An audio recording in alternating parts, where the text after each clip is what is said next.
Hey everyone, Robot here. In this video we'll rank all of the Exhaustion perks in DBD up to January 2025. Any type of rating or ranking is typically subjective based on the experiences or knowledge of the person coming up with the rankings. I like to have ways to measure rankings to make them less subjective and base them on measurable value, or at least try. In this case, I came up with two questions when evaluating each perk to see how much value they give survivors, and evaluated how good of an answer I got by looking at what each perk does and how difficult it is to get value out of the perk. I gave each perk a value of 10 points to start off the evaluation to level things off, and subtracted 1 point for each conditioned requirement to activate or get value from it, and added a point if the perk is readily available, meaning no conditions are needed to activate it, or if it's powerful during a chase. Of course, these are somewhat subjective because they describe what I consider valuable during a trial, but I would say that many players would find them reasonable. There's that subjectivity again. With the initial explanation out of the way, let's get into it.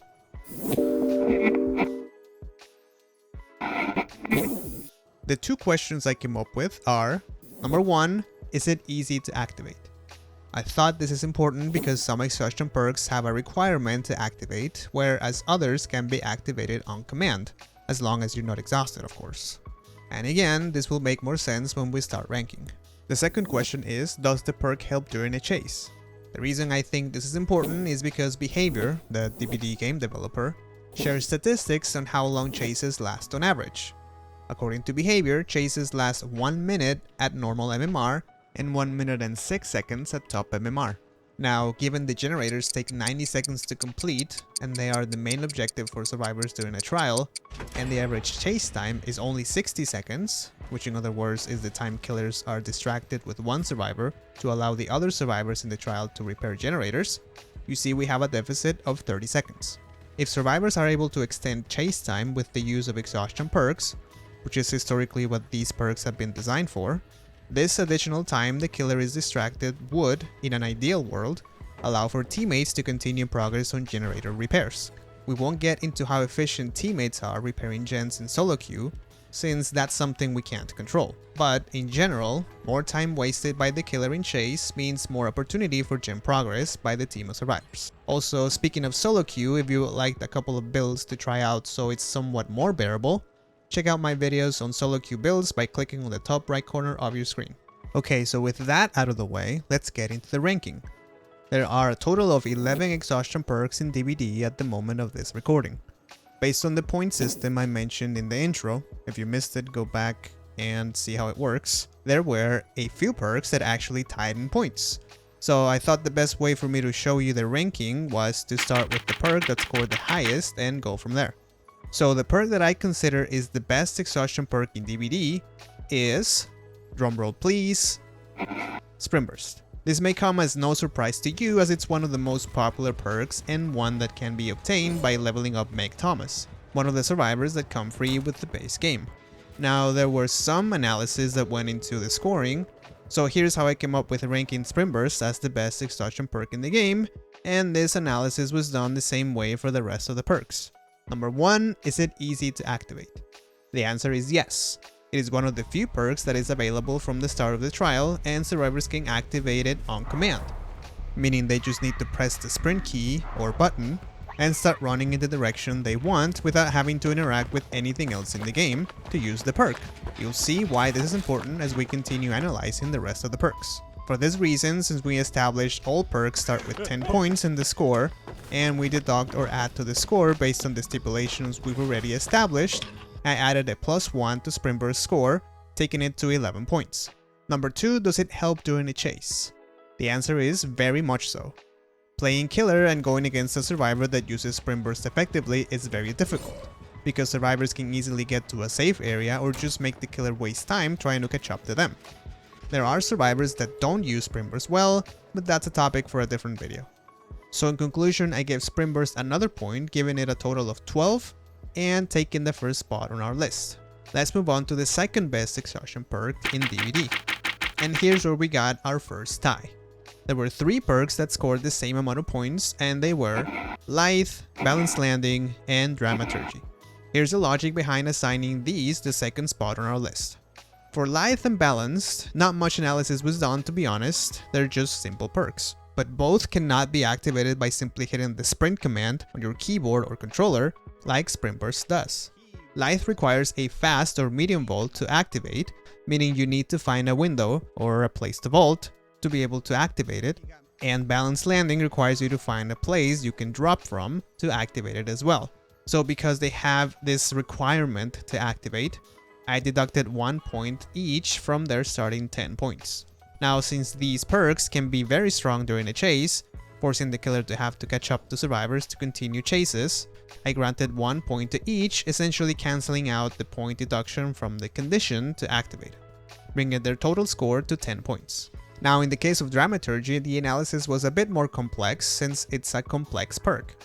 And here's how I came up with its score. Number 1, it's active right at the beginning of the trial, so that's a +1. You hit a command button or key, and voila, you get a 25% haste for 2 seconds, allowing you to run faster than normal. Number 2, this perk can only be activated while healthy. Once you're injured, you're out of luck, so for that, I deducted 1 point, essentially cancelling out the point awarded by having it available right off the bat.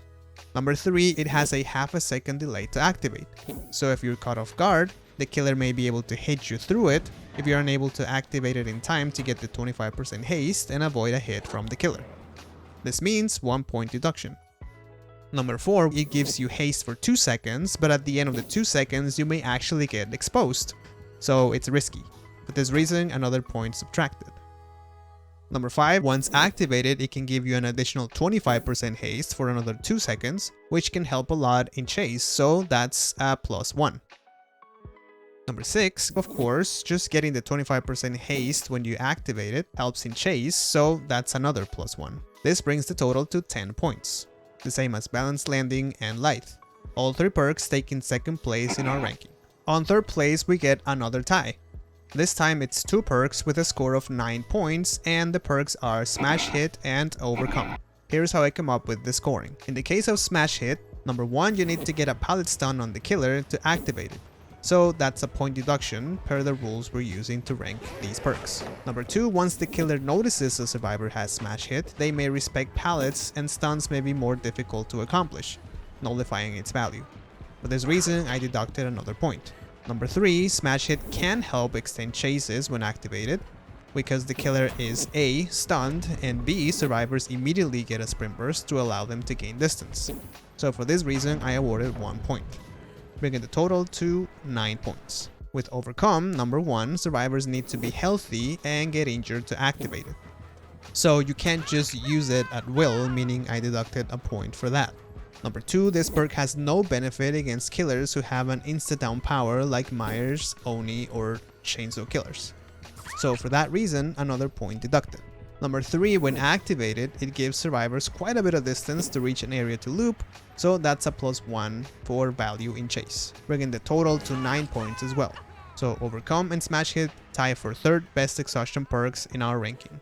In fourth place, we have a perk that scored 8 points, and that is Adrenaline. With Adrenaline, number 1, survivors need to make it to the end of the trial to activate it, meaning if you die before all the gens are repaired, you get absolutely no value. For this reason, a point was deducted. Number 2, if a survivor is on hook while the last generator is repaired, survivors get no health state back when they get off hook, so no value from the perk there, and that deducts another point. Number 3, unless you're playing with friends, you can't really control when to activate Adrenaline. It happens automatically when the last gen is repaired. In solo queue, you're at the mercy of your teammates, so if it activates at a time that's not convenient, like when you're on hook, you get no value. So another point deduction for that. Number 4, if you make it to the end of the trial, and you happen to be in chase when it activates, it can be very powerful, giving you a speed boost and a health state back if you're injured. So killers need to catch up and take 2 health states again to get you in the dying state.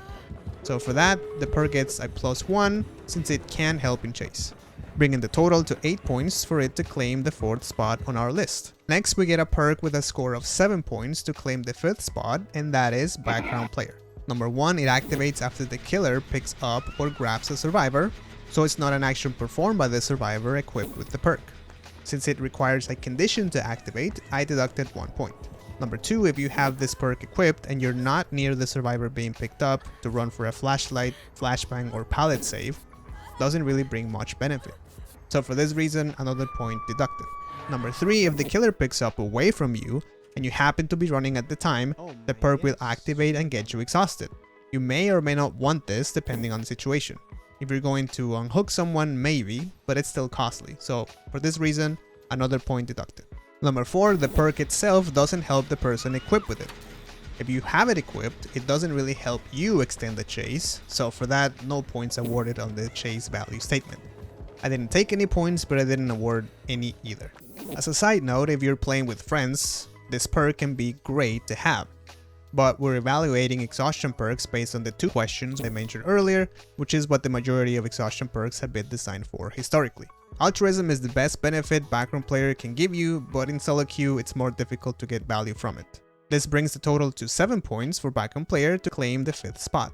Next we have 3 perks tied for 6th place, and they are Dead Hard, Blood Rush, and Head On. With Dead Hard, number 1, survivors need to be hooked to activate. Gone are the days of having Dead Hard as the best exhaustion perk in the game, making countless killers whiff and giving survivors distance as well. To be honest, looking back at footage of this perk and how it worked, it almost feels like cheating. Anyways, due to survivors having to be hooked to even get it available to use, it gets a point deduction. Number 2, Dead Hard is unavailable if a survivor is in the deep wound state.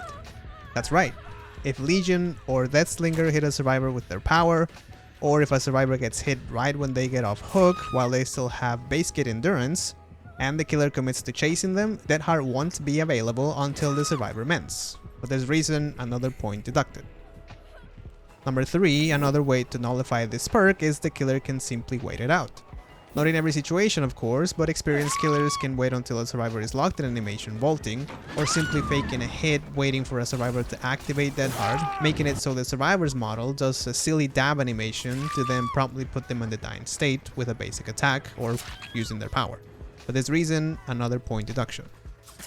Number 4, the killer may swing and miss, so even if a survivor times Dead Hard correctly, there is no guaranteed value since the killer can promptly swing at the survivor again once their hit cooldown animation ends, leaving the survivor with no endurance value. So another point deduction there. Number 5, you may mistime it and get no value at all. So even if the killer doesn't know you have this perk and you try to time it right, you may activate it when the killer doesn't even swing and you get no value at all. So another point deduction. Number 6, when you use Dead Hard at the right time and the killer swings and the endurance activates, a chase can be extended for quite a bit. So that's a +1 for chase value, bringing the total score to 6 points. Next we have Blood Rush, also with a score of 6 points. With Blood Rush we have an interesting situation because the perk itself is not an exhaustion perk.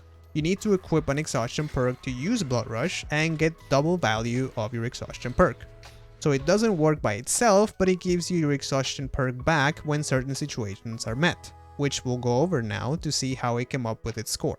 Number 1, a survivor needs to be hooked for Blood Rush to be available, same as with Dead Hard. So that's a point deduction.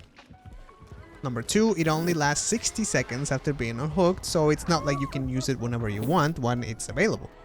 Another point deduction there. Number 3, if a survivor does a conspicuous action within the 60 seconds that's available to use, it automatically deactivates until the survivor gets hooked again. So another point deduction. Number 4, in order to potentially get value from Blood Rush, you need to pair it with an exhaustion perk, taking 2 perk slots, which is costly. Of course, that's the nature of the perk, but since we're trying to be as objective as possible, having to use 2 perk slots can't be ignored in the evaluation.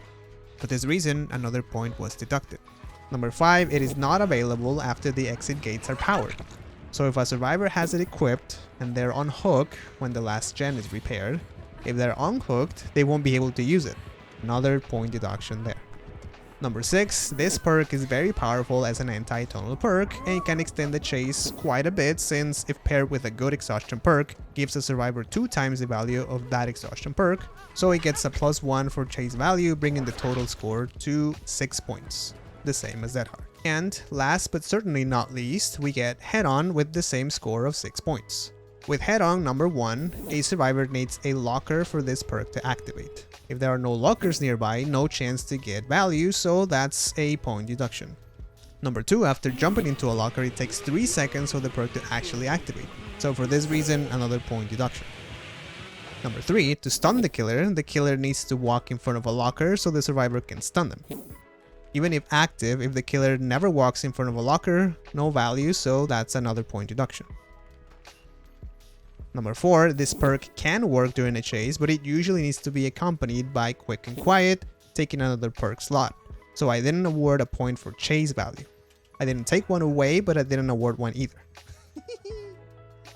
Number 5, killers can play around head-on if they suspect a survivor has this perk equipped. You may get value once, but experienced killers may play around it by faking they're going for a locker grab, but backing out at the last moment, tricking the survivor into jumping out of the locker, then easily getting a hit on them, so that's a point deduction. Number 6, grunts of pain while injured can be heard through the locker doors, so the killer may expect head-on and play around it as well. Maybe it's asking too much to suppress the grunts of pain while in a locker and with this perk equipped, but it's just another factor playing against getting value out of the perk.